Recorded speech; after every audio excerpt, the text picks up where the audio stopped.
High, welcome to MT blog. আশা করছি আপনারা সকলে ভালো রয়েছেন। হ্যাঁ, আমিও ভালো রয়েছি। ভীষণভাবে ব্যস্ত রয়েছি, তার মধ্যে থেকে সময় বের করে আপনাদের সামনে হাজির হয়ে গেলাম। ভাবলাম চলুন কিছু তো কথা বলাই যেতে পারে। তো অনেক অনেক কমেন্টস পাচ্ছি, তো কমেন্টসগুলোর মধ্যে ভাবলাম যে একটা বিষয় নিয়ে তো কথা বলাই যেতে পারে। তো সেটা হচ্ছে, একজন জানতে চেয়েছেন, আমার একজন ভিউয়ার, কি ম্যাডাম আপনি যদি ডোমেস্টিক ভায়োলেন্স অ্যাক্টের উপর যদি আলোকপাত করেন তাহলে খুব ভালো হয়। কেমন করে ডোমেস্টিক ভায়োলেন্স অ্যাক্টটা শুরু হয়েছিল এবং সেটা কিভাবে কার্যকরী হয়। তো আমি ভাবলাম যে চলো এই বিষয়টা নিয়ে কথা বলাই যেতে পারে।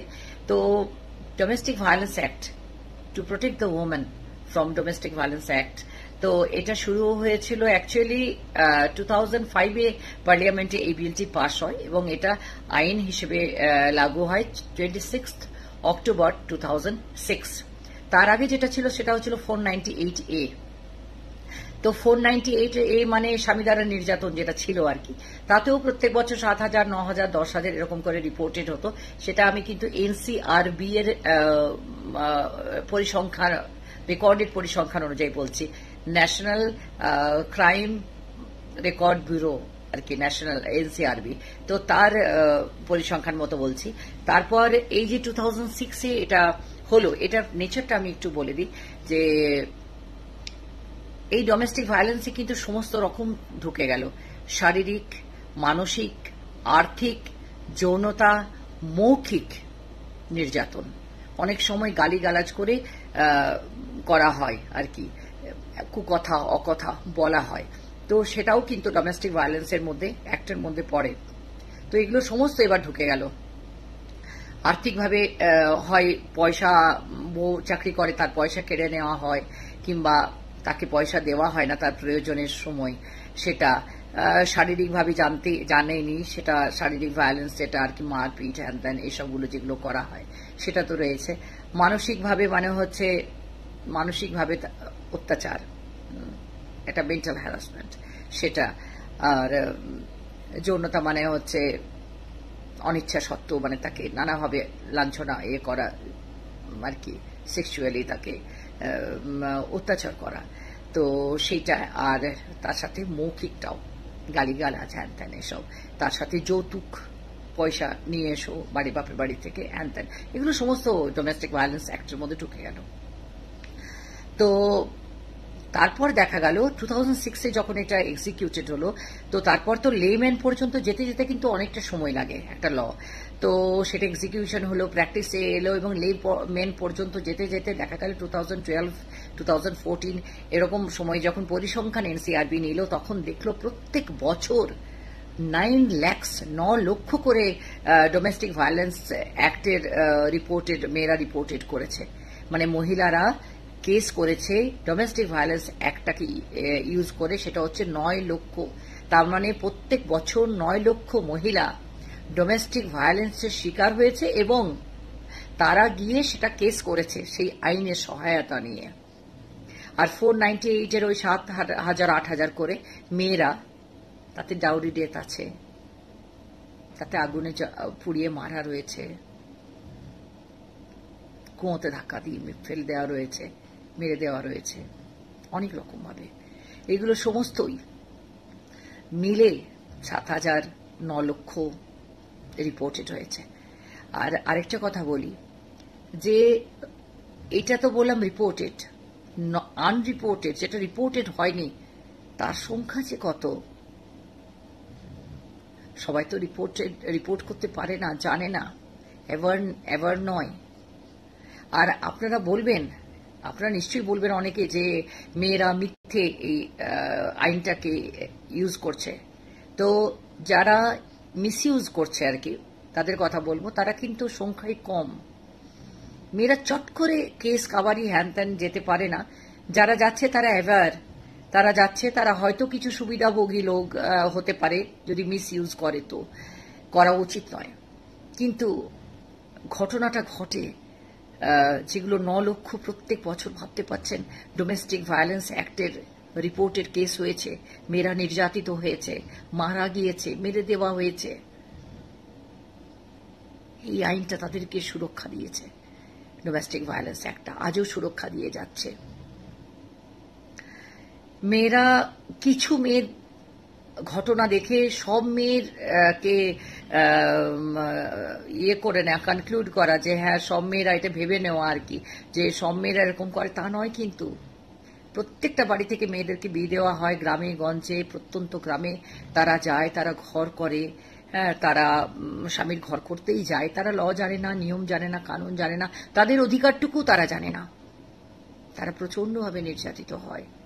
গরিব বাবা মায়ের মেয়ে হয়তো বা দূরে কোথাও বিয়ে দিয়েছে, বিদেশে বা কোথাও, তারা হয়তো জানে না, জানলেও বাপের বাড়ি থেকে প্রেশার থাকে মানিয়ে নে সমাজে বদনাম হয়ে যাবে। বিবাহিত মেয়ে যদি বাপের বাড়িতে থাকে, ডিভোর্সি মেয়ে, এখনো আমরা অতটা মেয়েদের জন্য এত আইন করার পরও অতটা প্রোটেক্টিভ নয় কিন্তু, কেননা সামাজিক মান সম্মান, লোকে কি বলবে, মেনে নে, মানিয়ে নে। তো মানিয়ে কোনটাকে, আমি তো বলি সবসময় মানিয়ে নেওয়া তো উচিত, কোনটাকে মানিয়ে নেওয়া উচিত? অপরাধকে তো মানিয়ে নেওয়া উচিত নয়। আমাকে কেউ মারবে সেটা তো, এবং সেটা উদ্দেশ্যটা অন্য, আমি অন্যায় করলে বকাঝকা যেমন মা বাবা করে বা এ করে সেটা আলাদা, কিন্তু কিছু নেওয়ার জন্য, কিছু পাওয়ার জন্য পারপাসফুলি, সেটাকে তো মানিয়ে নেওয়া উচিত নয়। তো এই ডোমেস্টিক ভায়োলেন্স অ্যাক্টটা যখন লাগু হয়েছে, তার ফলে অনেকটা মেয়েদের সুরাহা হয়েছে।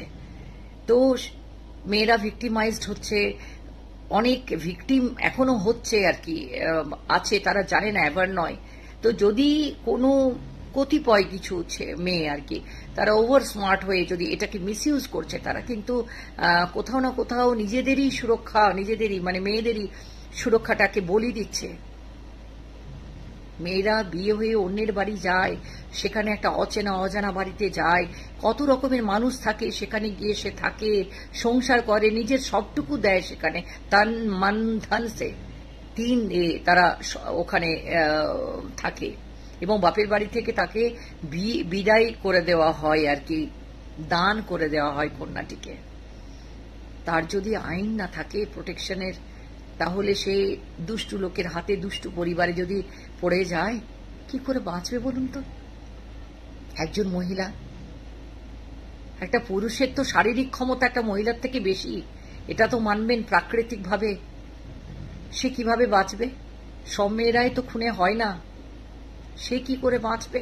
ছেলেটিকে তো এসে সংসার করতে হচ্ছে না, শ্বশুরবাড়িতে এসে সংসার করতে হয় না, মেয়েটিকে কিন্তু করতে হয়। কিছু এখন আধুনিক হচ্ছে, পড়াশোনা করছে, তারা করে না, তারা গিয়ে সোজা ছেলে যেখানে চাকরি করে সেখানে যাচ্ছে, কিন্তু কিছুকে দেখে তো আইন তৈরি হয় না। আইনটা তৈরি হয় পুরো সমাজকে দেখে, প্রত্যেকটা ক্যাটাগরিকে দেখে আইন তৈরি হয়।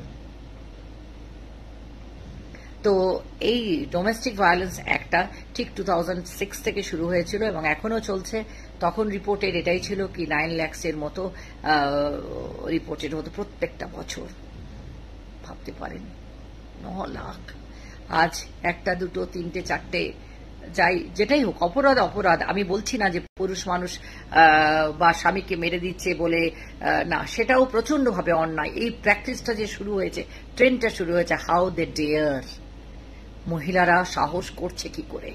বিয়ে দিয়েছে, সংসার করতে হবে উইথ রেসপেক্ট, উইথ রিগার্ডস, সংসার করতে হবে। আর সংসারে ইগোর যেটা ক্ল্যাশ, সেটা মানিয়ে নেওয়া যায়, মানাতে হবে, সংসারটা তো করতে হবে। সন্তান সন্ততি এসে গেলে তাদেরকে প্রায়োরিটি দিতে হবে। তাদের প্রায়োরিটি দিতে গিয়ে যদি নিজের একটুখানি স্যাক্রিফাইস করতে হয়, অনেকখানি স্যাক্রিফাইস করতে হবে। বাচ্চাটি, সন্তানটি কিন্তু নিজে নিজে আসেনি, আপনি পৃথিবীতে নিয়ে এসেছেন। এবং স্পেসিফিক্যালি মাদেরকে বলছি। আরেকটা কমেন্ট এসেছিল, আমি পরে ওটা নিয়ে বলবো।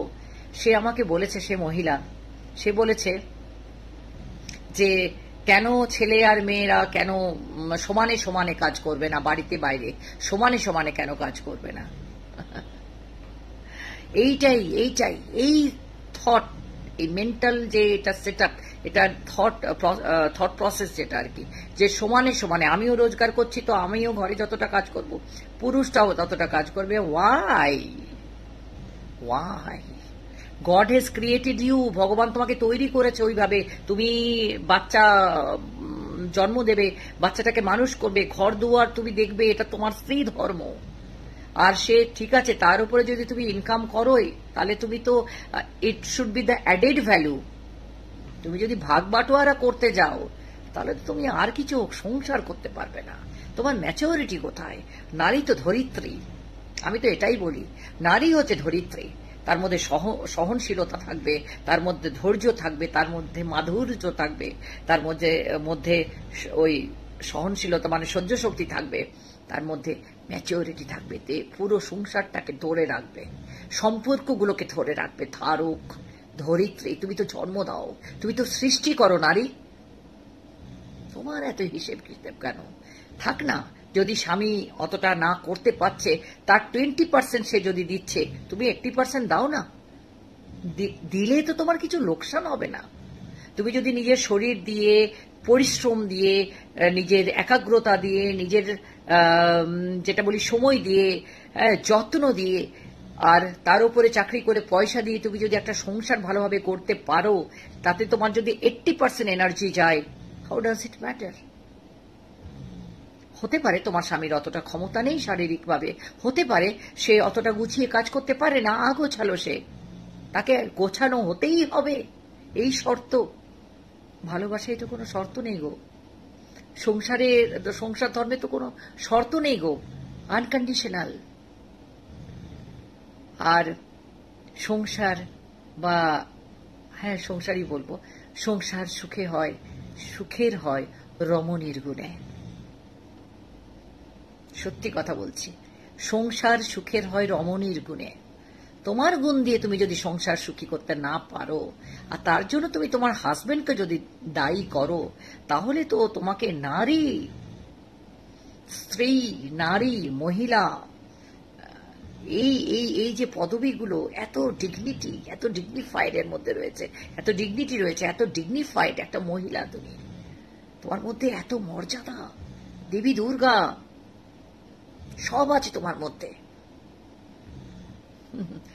একটু মেয়ে মহিলা বলে একটু নিজেকে ভাবো না, একটু you should have that dignity and you should have that sense of power that I can do everything.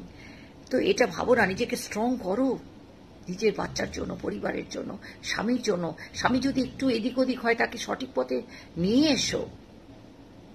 তুমি তো পারো শোধরাতে সৃষ্টিকে, সমাজকে, সংসারকে, সবাইকে। যদি একমত থাকেন, প্লিজ এমটি ব্লগ এই চ্যানেলটিকে আপনারা সাবস্ক্রাইব করবেন, লাইক করবেন, শেয়ার করবেন।